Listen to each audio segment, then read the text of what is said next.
You know what time it is? It's time to hang out with Mr. Coop.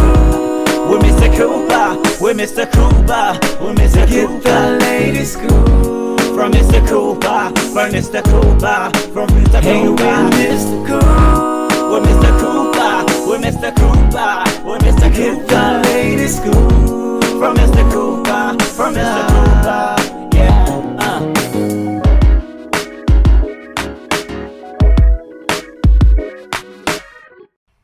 Welcome to the Big Scoop with Coop. Of course, I'm your host, Coop.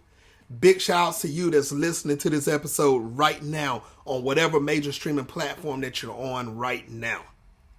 Also, if you want to catch the video version of this show, you can in so many different ways. You can go to youtube.com/The Big Scoop with Coop. Make sure you click like and subscribe so you don't miss one episode of the Big Scoop with Coop. Also, make sure you check out the website, thebigscoopwithcoop.com, where you can catch episodes from season 1 all the way up to now. Also, if you're a social media person, that's right, you can find these shows on social media. Facebook.com/The Big Scoop with Coop. On Instagram at Big Scoop with Coop. And that's right, I'm on TikTok. I am on TikTok, people. Just look up The Big Scoop with Coop. And I guarantee you will not miss one episode of The Big Scoop with Coop. All right, people. Enough about me. Today's guest. This man has done great things. His career is skyrocketed. I mean, he was on the 1993 Michigan Wolverines college team. He went to act. You've seen him on Baylor. You've seen him on 911 Lone Star. And you definitely seen him on Scandal. Played the role as Tom Larson. Ladies and gentlemen, my guest is Brian Letscher. Now, Brian's going to come up here and he's going to talk about his book that he has wrote that's dedicated to the 1969 Michigan Wolverines team. It's called Hell, Those Who Stayed. Now, Brian's going to talk about his career. He's going to talk about the 93 Wolverine team. He's going to definitely talk about the book. And we're going to talk a little bit about Scandal. So make sure you sit back and relax and enjoy this episode of the Big Scoop with Coop with Brian Letscher. Welcome to the show. Thank you, Michael. Appreciate it, man. I'm happy to be here. Yes, sir. How's your day going so far? My day's going fantastic. Got up, got a workout in, went and helped a friend. My mom's in town. She's staying with us, which is great for Thanksgiving. We're getting ready for that. My son's off to weightlifting for football. Other than the missus being under the weather, everything's fantastic, man. Nice, man. I wish the missus to get well real soon. It's too close to Thanksgiving. She got to get well. She got to swallow that turkey, that ham stuff, and whatever's on the menu. That's right. That's going to be the medicine. Yes, sir. That's the medicine, is that Thanksgiving meal, man. Yes, sir. Yes, sir. I'm in North Carolina, so we actually have warm weather. Well, warmish/cool, but it's probably in the 60s. So in the area, so I can't complain for North Carolina. So, fantastic, man. Yes, great weather. Now, Brian, like I told people already, you have graced people through their screens, telephones, tablets, television, you name it, they sing your face. And you're not a stranger to the football side also. Mm-mm. So we're going to talk about that for the people that's getting to know you for the first time ever. When did you first realize that you had a love for football? I don't even remember first realizing it because it was before I was realizing things. You know what I mean? My dad loved Michigan football. I grew up outside of Detroit, and my mom had gone to Michigan. My dad loved Michigan football. My mom did too.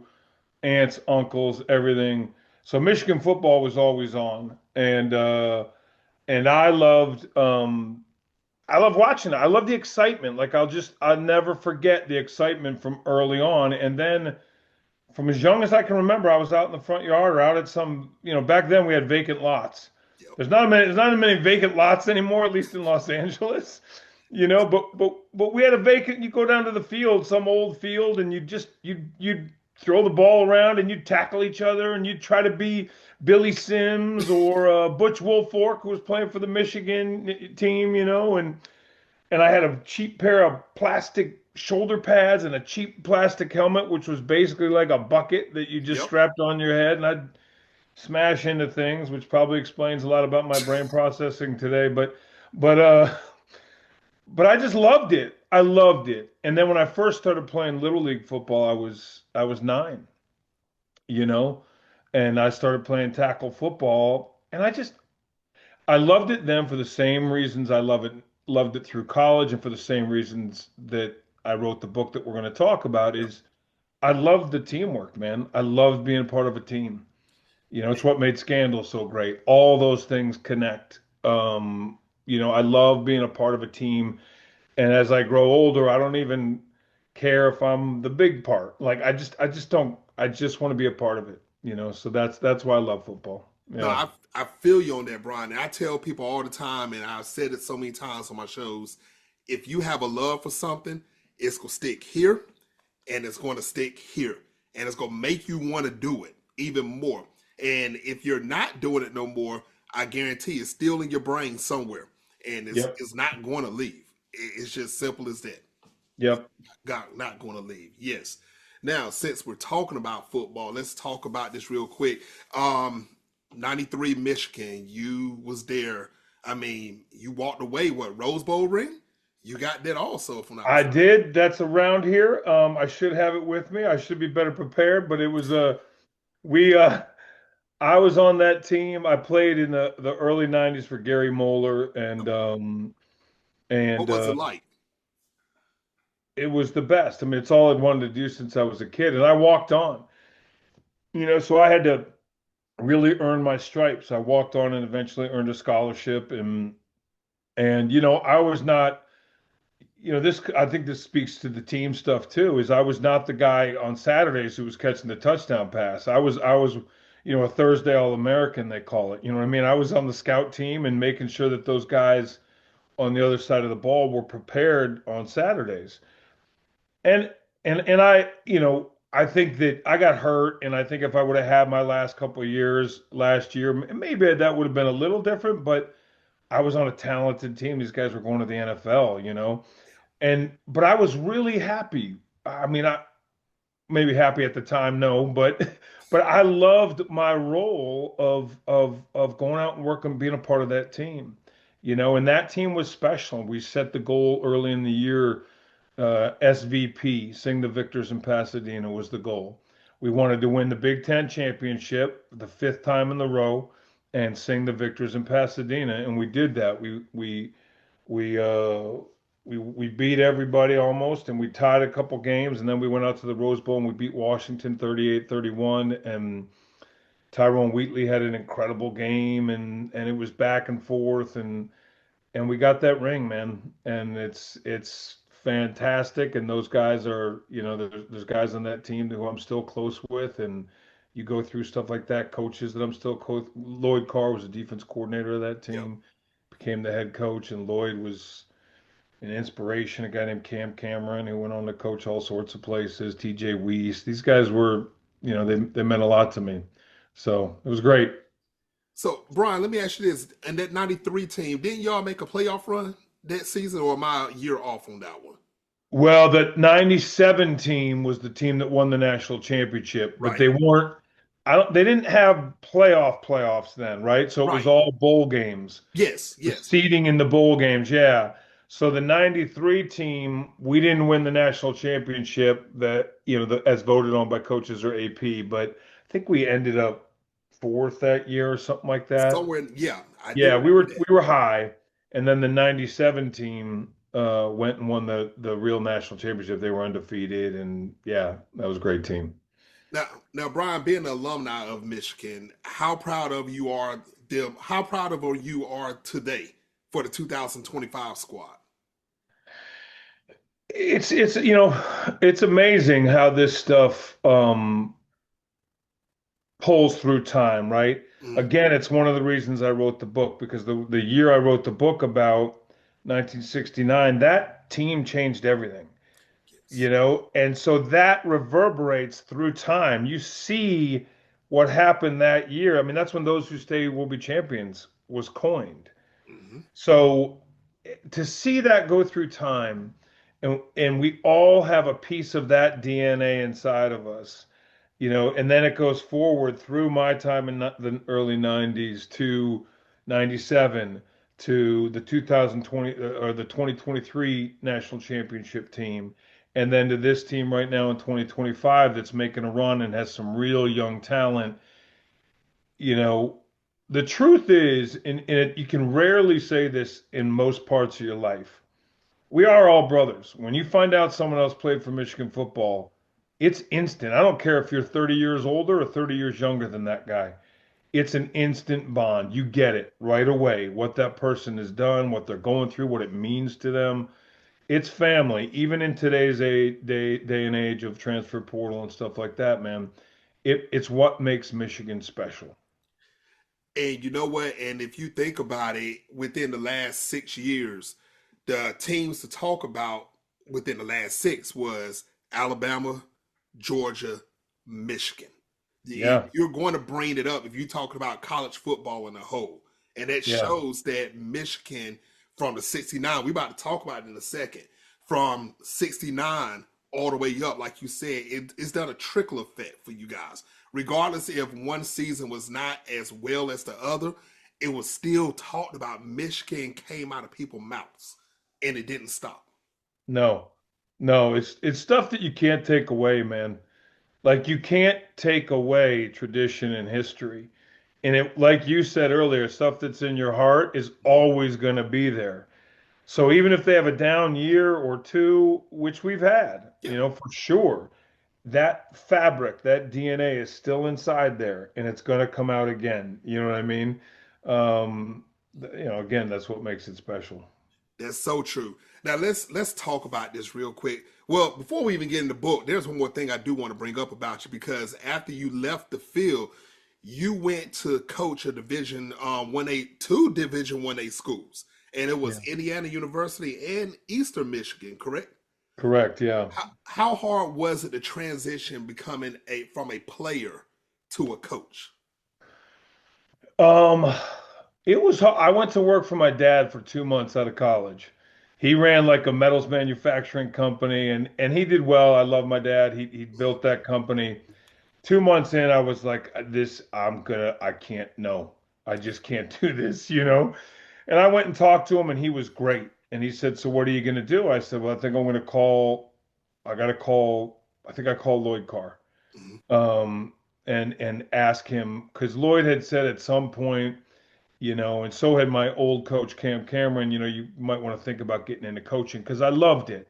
And again, wasn't the most talented guy, but I understood football. And so I called Coach Carr and he said, give me a day, and he made some phone calls and got me an interview at Wayne State University in Detroit, which was a Division II university, a great guy, a coach there, saw me. I had an interview. I went and worked there for 6 months. I was 22, and then a graduate assistant job opened up at Eastern Michigan, and a guy that I played with at Michigan was now a full-time coach there. So I got in as a GA, right? Which basically you are, you know, you do everything and anything that they tell you to do. I was making $4,000 a year and eating spaghetti sauce and bread and sleeping on the training room tables. And that is not a lie. Those things are true. Like that's not like I, walked in the snow both ways uphill. That is true. But I wanted to be a coach so bad. And so I did that for a year and a half. Then I went to Indiana as a graduate assistant because my old coach had gone there, Camp Cameron, and was there. And then a full-time job opened up back at Eastern as the recruiting coordinator and wide receiver coach. And I went back and did that for 3 years. And I thought I'd just hit the jackpot, man. I was a full-time Division I coach. It's all I wanted to do and be a head coach and go win the Super Bowl. And it was awesome, but it was work, man. It was 2.5 years, 2 years of grinding before that full-time job came. That's what I'm talking about, Brian. Ladies and gentlemen watching worldwide right now, pick up these nuggets, as Brian's saying, because if you quit in anything you're doing, you're not going to go up that ladder. You keep going. I don't care what you're doing. If you're an actor, if you're in sports, I don't care if you're a plumber, you be the best plumber you can be. I guarantee if you put the grind in and put the work in, you saw what Brian happened. You see what happened to him. This dude has went from sports to acting, now an author also. I mean, keep grinding. You never know what door is going to open up in your favor. So you keep doing it and keep pushing it. Now, Brian, let's talk about it now. Now, let's talk about this book right here, Hell, Those Who Stayed. Now, tell everybody, you just talked about it a little bit earlier, but tell everybody more in depth what this book is about and what actually inspired you to go on and make this book and drop this book out.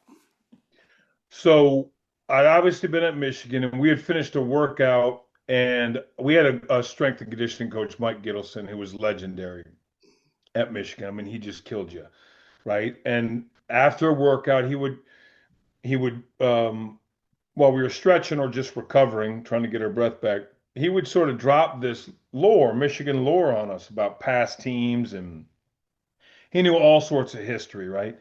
And so I'd heard of the 69 team, but he starts talking about the 69 team, which was Bo Schembechler's first year at Michigan. Michigan had come off of 18 years where they'd been to the Big Ten champion, the Rose Bowl one time. This was a historically great program, and they were on a kind of an 18-year skid with the exception of one season. Um, the athletic department was in debt. He starts telling this whole story about how Bo comes in, this new athletic director, Don Canham. They've got 7 freshmen. They're going to fit this great freshman class. Um, and it was the largest population of African American freshmen that they'd ever had, which was unique and different and fantastic. And so there was the seeds for growth, right?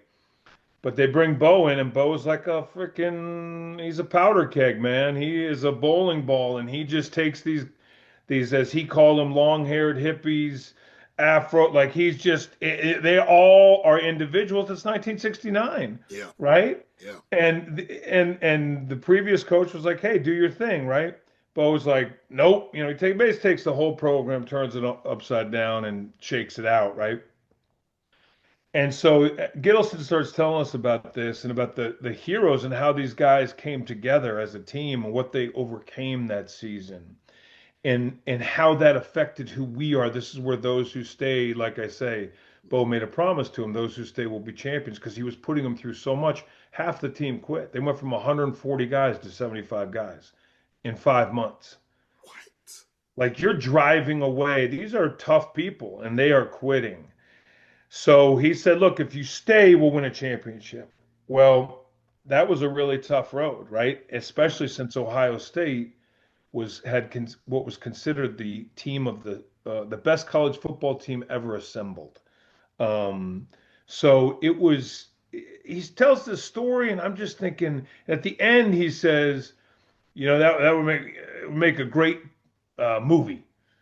It'd be a great movie. Got characters all over the place, and So I've been thinking about it ever since then. And then I went into coaching, and then I went into acting and writing after that. And the first play I ever wrote was about was a behind the scenes look at college football coaching and what an insane world that is. So I was always interested in writing about what I knew, and I just couldn't get this story out of my head, what those guys did and how it echoed through time. And it ended, a little bit of a spoiler alert, but people who know it ended in what is considered one of the greatest upsets in the history of college football. So there's a story of triumph and inspiration here that was really big to me. Teamwork, being a part of something bigger than yourself. And that was it. And then I was just like, these guys, I kept the more, I've written screenplays and television pilots and plays. And I thought, well, finally it hit me as a unique way to tell this story was to write it as a historical fiction novel. Because it's been touched on as a nonfiction piece, right? Almost a documentary style book. And I thought, what if I wrote this like half novel, half screenplay, where we are really putting people in the rooms with Bo and Canham and Henry Hill and Billy Taylor and Cecil Pryor, and where you're hearing the conversations. And it's based on a true story. I did interviews with all these guys, so I'm keeping it close to who they are, but I'm putting you in the room with them. And that all of a sudden was really exciting to me and fit with what I do, right? Which is tell stories. So that was it, man. And I just wanted to give something to the Michigan football world, college football world. And as I finished it, I think it's just an inspiring story for anybody who wants to read something fun and entertaining and inspiring. There's something good out there. So true. Brian, tell everybody where they can actually get this book. Go to Amazon. You can search my name, Brian Letscher, on Amazon. You can search "Hail!" exclamation point those who stayed. But for some reason, sometimes you got to put my name in. It'll pop right up on Amazon. There's an ebook for Kindle, and there's a paperback on Amazon. So it's all there. Man, ladies and gentlemen watching worldwide, make sure you go to Amazon, pick this book up. Christmas is around the corner. Get this book for your family, your friends, your associates. You know what? Get it for your haters also. Don't go right now because you're watching this interview. After the interview, make sure you go to Amazon, buy 2 for everybody, because if you're a fan of football, college football, Michigan, if you stay in Michigan, you have no reason not to get this book. Make sure you get this book, spread it around, learn your history. If you're a football fan, learn your history. Make sure you go get this book. Tell them one more time how to get this book, Brian, just one more time. Man, that was awesome. First of all, I gotta say, I need you everywhere. That was fantastic, Coop. I love your energy, man. Get it on Amazon. Go to Amazon and search my name. Hail those who stayed. And I think it's really important to note here for me is that there's an organization called FAM, Football Alumni of Michigan, and FAM is for all former players and staff who played at Michigan. We're a part of a Michigan football program. They provide services. They provide health and legal services for players and people who need it. They provide mental health to former football players, which is near and dear to my heart. It's a rough game, and we all need help at some point, right? And so this organization, Football Alumni of Michigan, FAM, provides help to those people. And I'm donating a portion of the profits to FAM in perpetuity. As long as this book is out there, hopefully people keep buying it and they get some money to help people. That should motivate you more to even go get the book, ladies and gentlemen. Make sure, once again, get this book. You need to sponsor FAM. Help them out, man. They was out there on the field helping you so you can watch on Saturdays. Help them out. Come back. Help everybody out. That's what I'm talking about. Big shout outs to everybody that's on FAM. Big shout outs to you once again, Brian, for this book. Big shout outs to the 93 Wolverine team. Big shout outs to the 69 team. You can't leave them out. Make sure you check them out. Oh, and if you're watching and you're up here on the 2025 squad and you watching this show, you better go get that book. You heard it here first. Make sure you do it. Now, Brian, like I said, author, sports. Now, let's talk about the acting real quick. Now, you had my wife like this on the TV. Thursday nights. Let's talk about it. I can't even go through your whole resume because this show will be over like 5 times over if I go through everything you have done. But let's talk about Scandal real quick. Yeah. Tom Larson, man. How excited were you to receive that role on Scandal? I mean, it was fantastic. I mean, I can't even begin to. It started as one guest star. It was one episode, right? So there was no idea where that was going to go, and I just got lucky. I mean, I really did. I got lucky, and it was the Linda Lowy who cast it, and obviously Shonda, and then that cast. I was just fortunate, just like on Michigan's team. I was just fortunate to fold right in and do my job and be a part of something fantastic that basically, in my mind, won a championship. Scandal won the national championship of television. Just fantastic people through and through. I learned so much, and really, especially the further away from it you get, you're just so grateful to be a part of something like that. Yes. Now, I'm not going to lie, true story on this, Brian. Of course, me and my wife, we watched the show when it was live. So I have 3 kids, and we have a television almost every room. So I walk in the room, I walked through the kitchen about 2 weeks ago, and I look up, and you're on my television. And I'm like, my kids are watching it. They said, "Have you heard of a show called Scandal?" I said, okay. So the daughter that asked me that, she's like 14 years old. And I'm like, I I heard about the show before you were born. What are you talking about? What? I said, we watched it when you was a baby, man. Yeah. Yeah, I'm like, of course I seen this show. And they talk about something. What's going to happen? I said, this is what's going to happen. You go turn around and keep watching the show. I'm not spoiling nothing for you. So my 21-year-old and my 14 and my son is 15, they all at the kitchen table eating and not even blinking. Amazing. Watching this show. Yes, they're on.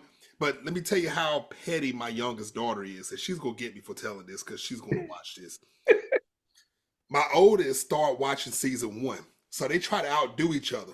She jumps to season 2, my youngest one, and start watching. And then turn around and say, why did this happen? Why did this happen? I said, that's what you get for jumping the season. I said, Right. You go back and watch season 1. Maybe you'll know. And she got so mad at me. Thought I was going to be her human spoiler. I'm Right. not doing that. I'm definitely not doing that. So I'm going to let you know, the reason why I'm telling you this, Brian, you have a younger generation that's still grabbing this show and watching Scandal.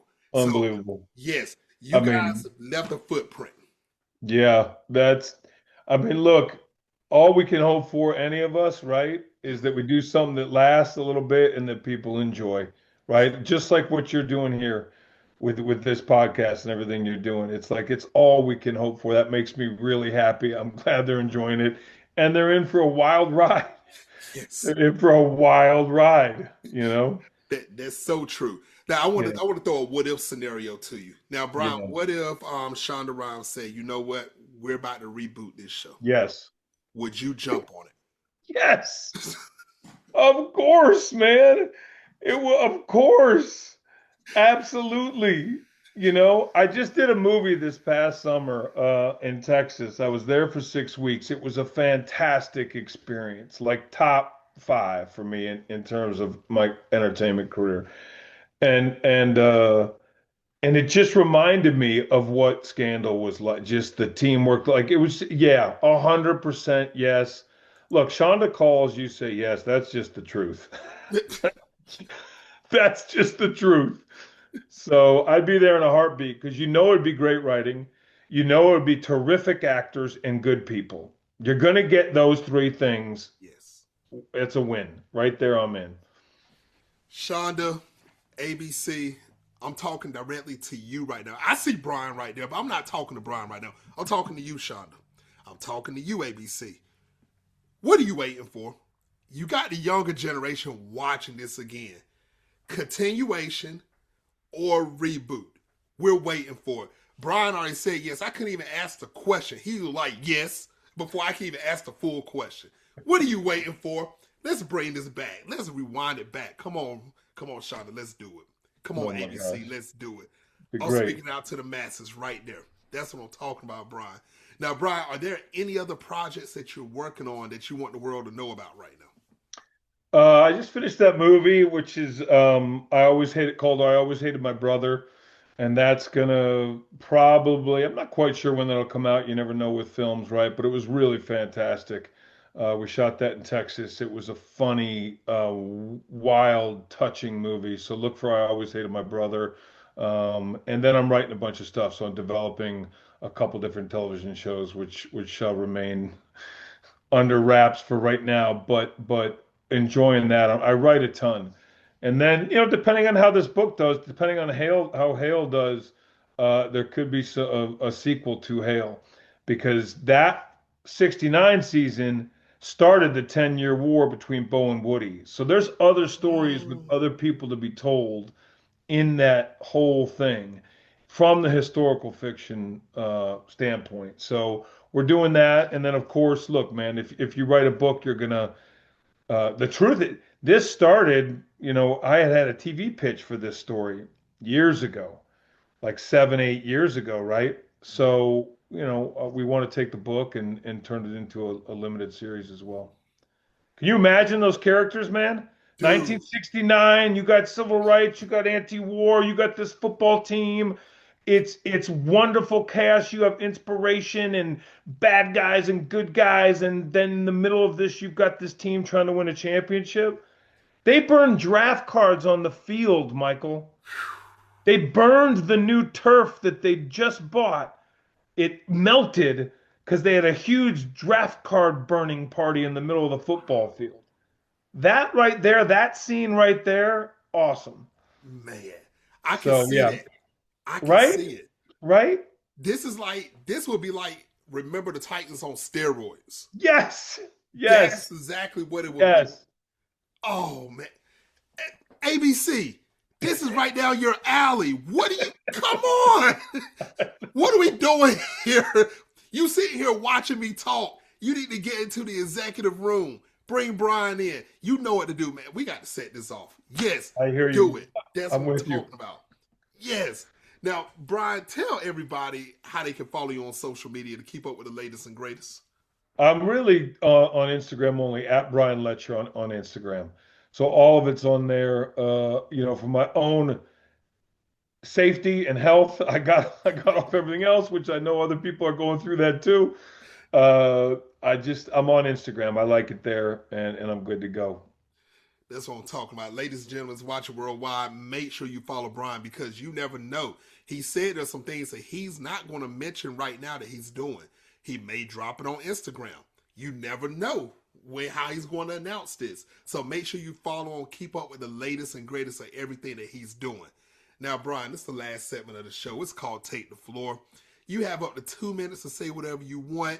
No questions asked. Brian Letscher, take the floor. Look, this has been a perfect example. It's Thanksgiving.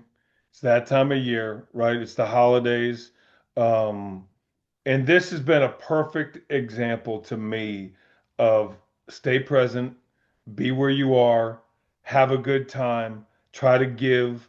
Like, your energy has been fantastic, Michael. It has made my day, genuinely. And it made me feel comfortable and relaxed and, willing to open up and have a good time doing this stuff, right? And I just would say that to everybody. Like, it's a little rough. No matter who you are right now, things feel rough, right? And we have to take a beat and be where we are, be with the people we are, get to gratitude before that roughness gets to us, right? So we have a sense of peace and serenity as best we can in the middle of some chaos, because we need to stay there together, especially going into Thanksgiving. So that's what I would say. I'm just looking forward. I really thank you for this, to be here today. I had so much fun. And I want to say that to everybody, is just, take a breath, look at the people that you're with, be grateful for what you do have, not what you don't have. Try to find the nuggets, keep going. As my friend says, just eat the crumbs, man. Eat the crumbs, and every once in a while you're going to get a bigger cookie and eat that, and that's great. And then just keep going. That's what almost everybody's life is like. So enjoy each other, connect to each other, stay connected, love each other, and we'll make it through all this, and get the book, because it's a great example of that. It really is. I didn't have to say it, ladies and gentlemen. You heard him. Brian told you get the book. You know what to do. Go on Amazon, get the book. Follow him on social media. The younger generation, if you have not watched Scandal, make sure you go watch Scandal. I believe it's on Netflix, so you can find it up there also, if I'm not mistaken. Yeah. Also, make sure you go get this book. Once again, Hail Those Who Stayed. And also, if you have not seen the 93 Michigan team, go on YouTube. I guarantee you can find footage there everywhere. Also, once again, you never know what Brian is dropping in the future. Keep up with him. You never know. He might be back on this show, so you make sure you keep up with him. Brian, once again, it was an honor to have you on the show, and I'd love to have you back on in the future. Anytime, man. This was a blast. Time well spent. I really appreciate it. That's what I'm talking about. Ladies and gentlemen, my next guest on the Big Scoop with Coop is, I'll announce my next guest. You better follow me on social media, on Instagram at the Big Scoop with Coop, to keep up with the latest and greatest. Until the next time, people, on the Big Scoop with Coop. Peace. You know what time it is? Time to hang out with Mr. Coop. With Mr. Cooper, with Mr. Cooper, with Mr. Cooper. Get the latest scoop from Mr. Cooper, from Mr. Cooper, from Mr. Cooper. Hang with Mr. Coop, with Mr. Cooper, with Mr. Cooper, with Mr. Cooper. Get the latest scoop from Mr. Cooper, from Mr. Cooper.